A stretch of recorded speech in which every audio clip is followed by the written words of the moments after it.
The following WCIA 3 weather special presentation is brought to you by Muhammad Ace Hardware and Hood's Ace Hardware in Gibson City.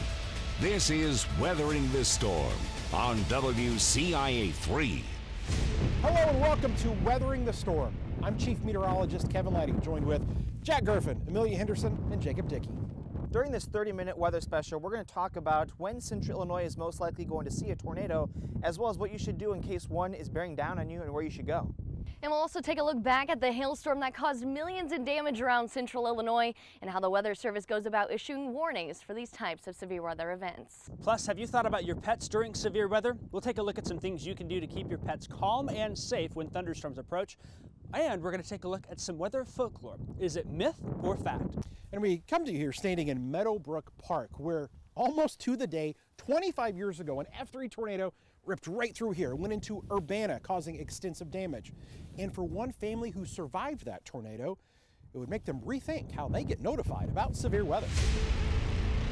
Well, that is a tornado. April 19th, 1996. A tornado just ripped through the south side of Urbana, damaging hundreds of homes. I just was thankful that my boys are fine, because we can rebuild. Kathy Schuett survived the terrifying twister. It sounded like a file cabinet hitting the wall. And that was it.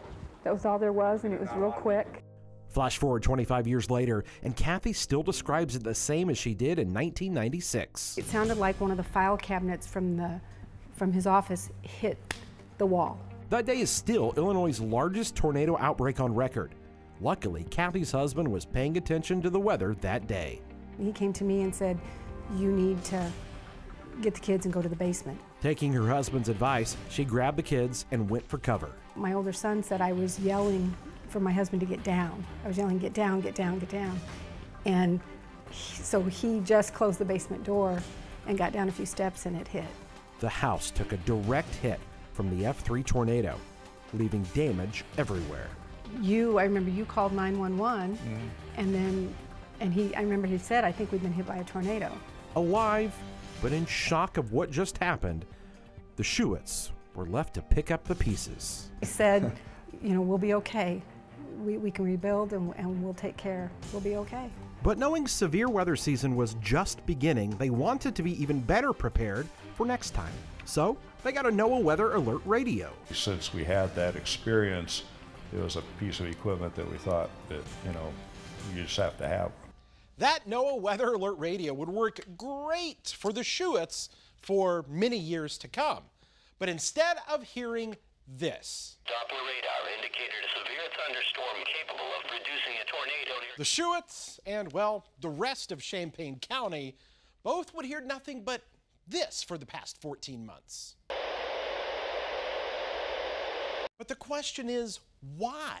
Yeah, Kevin, I'd like to know why my signal has been down for so long. You and me both. Well, that's why we started doing a little bit of digging. The Lincoln National Weather Service office operates 9 different weather radio transmitters, but the one for Champaign County has been down since early 2020. It was more than just, we had a cable that needed to be replaced. Ongoing tower issues at the previous location forced Chris Miller and his team at the Lincoln Weather Service office to find a new spot to broadcast from. We were on the sidelines waiting for whether it was higher ups with Weather Service headquarters or NOAA, and especially the owners of the tower and towers that we had talked to come to some kind of an agreement. We wanted more answers, so we launched a Target 3 investigation and went to Congressman Rodney Davis, who later sent a letter to the very top of NOAA, urging them to help bring this matter to a close. Twice the deals fell through. Tower owner, just before the end of 2019, right during the holiday season, pulled out from the deal. Late fall of 2020 then, when we were expecting to go back on the air, that the second attempt had failed and that we needed to start the process all over again. NOAA needed a tower to broadcast its signal from. Well, that's where WCIA stepped in. We thought to ourselves, you know what, we might have something that'll work. Behind me here is our 1,000-foot broadcast tower. It's the same tower that gets you your TV signal at home. Well, back in March, we made an agreement with NOAA to allow them to house their NOAA weather radio transmitter on this tower, which is going to be broadcasting life-saving weather information for many years to come. The third attempt, working with WCIA and Nexstar was huge. And we're happy to say the tower crews will be installing equipment on our tower very soon, allowing for the signal to return this severe weather season. The bottom line is we all have the same mission, and the mission is we want to help protect lives and property, and we want to get that information out there in as many different formats as possible so that people can ultimately stay safe.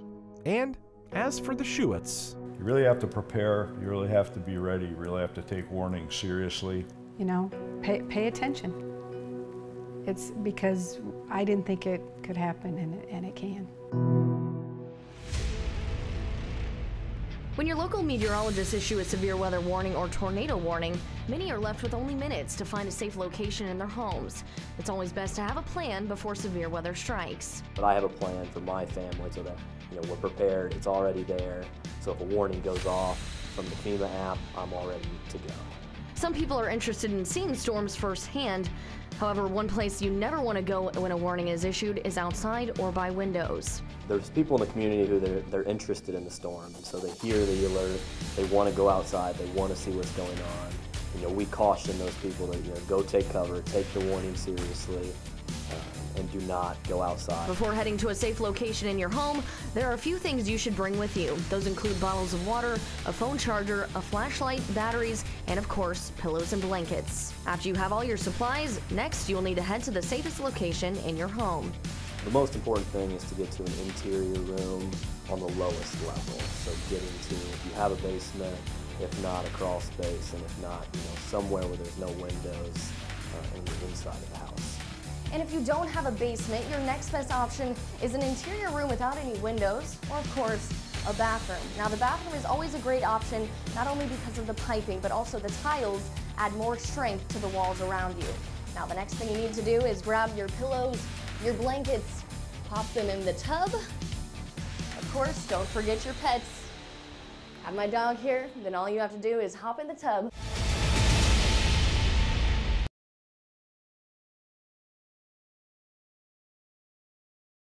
Weathering this storm continues here on WCIA 3.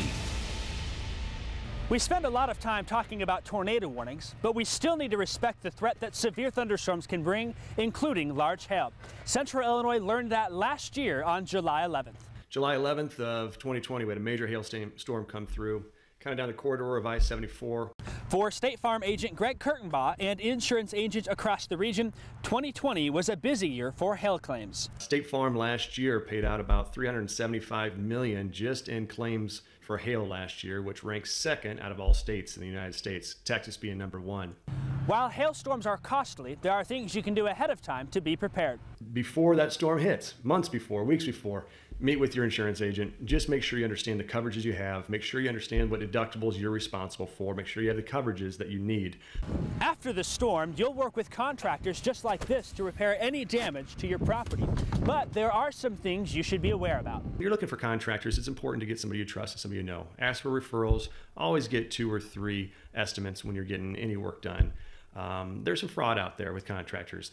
Storm chasers come in, is what we call them. They'll climb up on your roof without asking, or they'll knock on your door and say you've got hail damage, whether you do or whether you don't.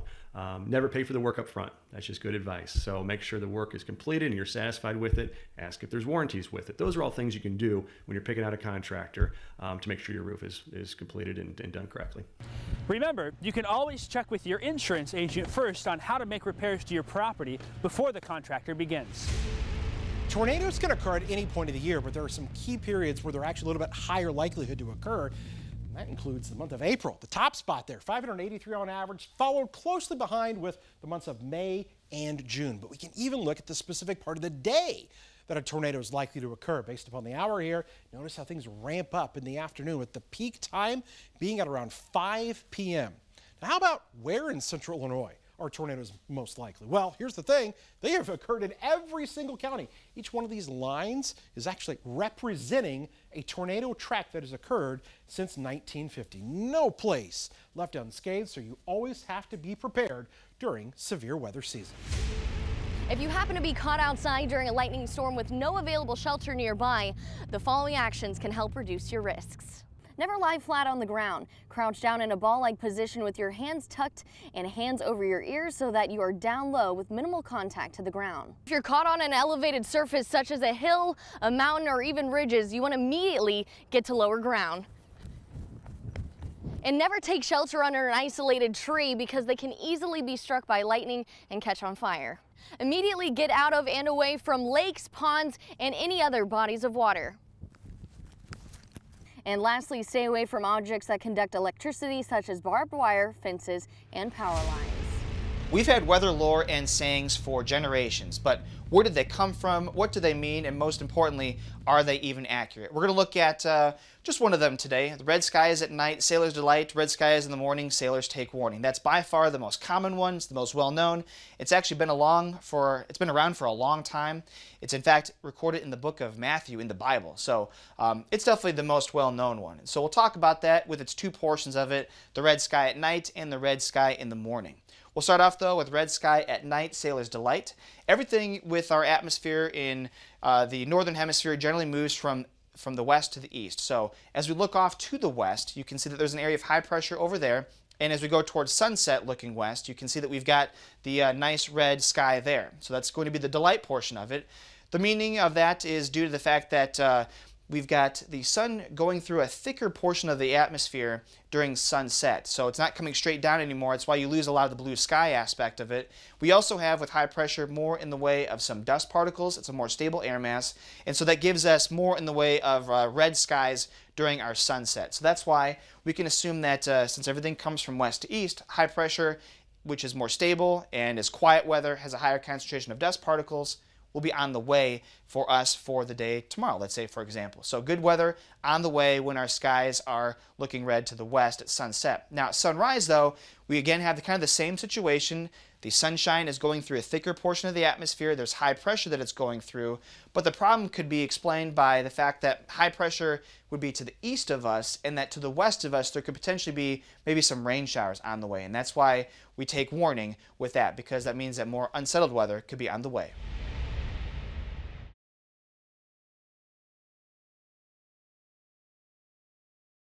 Weathering this storm continues here on WCIA 3. Severe weather tends to be stressful for many of us. However, sometimes we forget how severe weather affects our pets. Animals are known for sensing severe weather moving in, and some animals can become fearful just like humans. You can tell if an animal is anxious by looking for certain behavior patterns. Dogs actually sense storms before we know that they're coming, so sometimes if there's a storm brewing, you'll notice your dog is a little bit more anxious, maybe they're panting more, a little bit more vocal.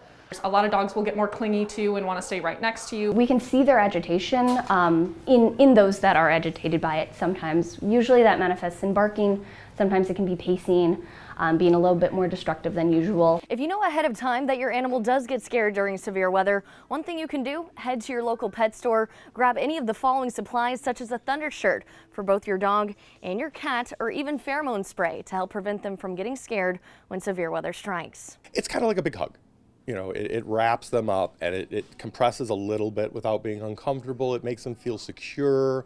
It gives them a little extra level of comfort. It's like you're there hugging them. They kind of swaddle your dog, similar to swaddling a baby, or like if you put a weighted blanket on, it can be helpful with anxiety. For dogs, it can be in a collar or it can be a spray that we put on their blankets or their toys. It is just something that is supposed to relax them. If the thunder shirt or pheromone spray doesn't work, local veterinarians say there are always other options to consider. So we do have composure treats.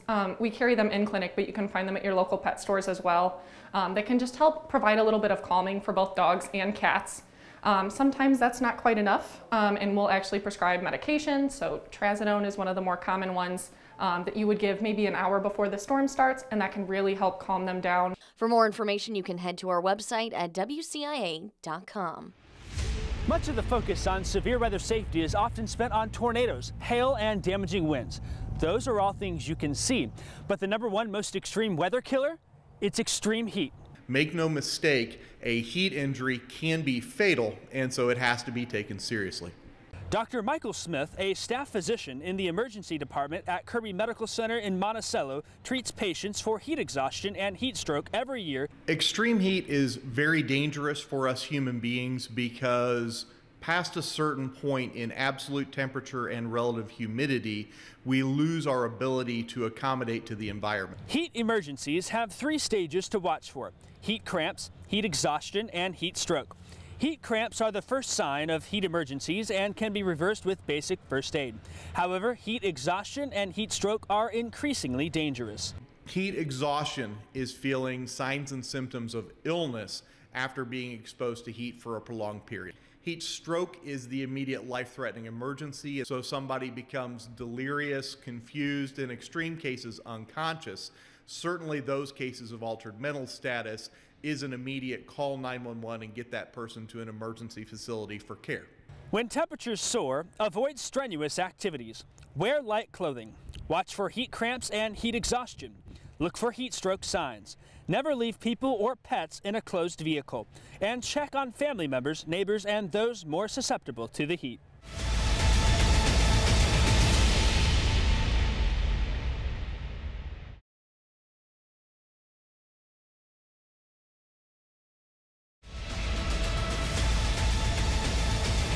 When severe weather threatens, make sure you have at least 2 ways to get severe weather alerts. Whether it's through WCIA on TV, live streaming on our WCIA digital platforms, using your mobile device, relying on outdoor warning sirens, or using your NOAA weather radio, ensuring you have at least 2 ways to get weather alerts helps keep you and your family safe. One relatively new feature available to most mobile devices is Wireless Emergency Alerts, or WIA.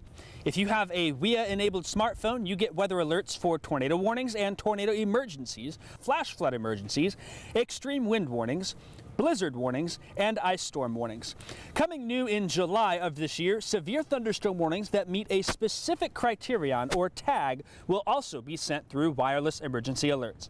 Let's find out more about the 3 different categories for severe thunderstorm warnings and which one will be sent to your phones via Wireless Emergency Alerts. A severe thunderstorm is defined as a storm capable of at least 60-mile-per-hour winds or quarter-sized hail. We get storms like that all of the time. The current system allows for us to issue those warnings when we see that as a possibility. The new system, though, coming this summer, puts it in 3 different categories. Our first category for 60-mile-per-hour winds and quarter-sized hail is the base, no tag. When we have storms like this roll through our neighborhood here, you'll have limbs come down, maybe some minor damage to outbuildings. Your lawn furniture and trash cans will blow away and cause some minor issues as far as it goes. They're still dangerous storms, but the new system allows for categories to become more severe the higher we go. That's why our second category here, the considerable tag, severe thunderstorm warning for considerable, that is, 70-mile-per-hour winds and golf ball-sized hail. We start to see more hail damage to cars from storms like this.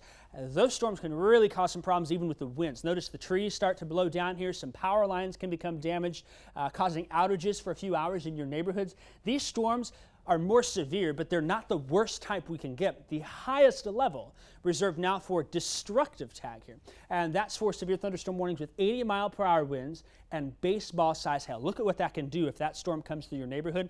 Some significant damage. We have trees coming down, widespread power line infrastructure damage. Semis can even roll in these types of storms, leaving your neighborhood an absolute mess after the storm passes on through. To learn more about the severe thunderstorm warnings and the 3 tags that we have for them now, plus wireless emergency alerts, and if your phone has them enabled, you can do so by visiting our website, WCIA.com. Besides some notable severe weather events in the southeastern U.S., it's actually been a fairly quiet March and April in regards to severe weather. But what does the rest of the spring look like? As always, there is no real way that we can exactly forecast what's going to happen, but what we can do is look at the big picture trends to give us a clue as to what things could look like.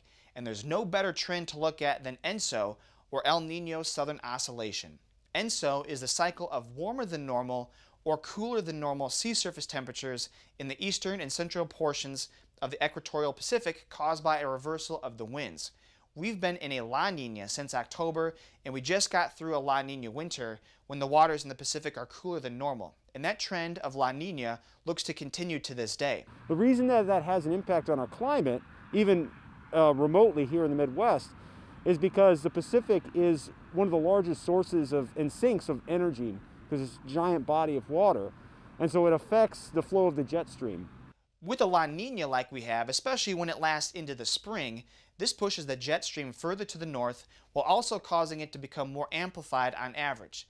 In El Nino, on the other hand, that jet stream is what we call zonal, and that's a straighter and it's actually more of a quiet pattern compared to La Nina. So we don't expect as much in the way of big-time severe weather events during an El Nino pattern. When it comes to severe weather, pretty much throughout from the southeast U.S., from the Gulf Coast all the way up to the central Midwest, including most of the state of Illinois, we tend to see a little bit more active severe weather season during La Nina, which is the phase we're in now. In conclusion, due to La Nina, the overall picture is that this could be a more active severe weather season than normal, but we have to wait to see how more localized events play into the trend. Hopefully, this continues to be a calm year for us across the state.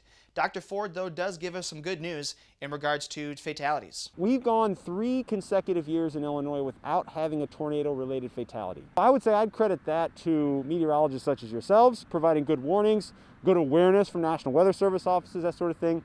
The last time we went 4 consecutive years without a tornado-related fatality in Illinois was back in the mid-90s. Hey, thanks so much for tuning in to Weathering the Storm. We really hope that you picked up something from the show. But if you missed any part of the show, you can head to our website at WCIA.com to watch the whole show in its entirety. And as always, follow us on social media, Facebook, Twitter, as well as download the WCIA3 weather app. If you'd like to win a NOAA Weather Radio, you can go to our website, WCIA.com, to enter to win our Midland Weather Radio Sweepstakes. We hope you stay safe during this upcoming severe weather season. As always, keep an eye to the sky. Keep it locked right here on WCIA. Have a great night. This has been Weathering the Storm, brought to you by Muhammad Ace Hardware and Hood's Ace Hardware in Gibson City.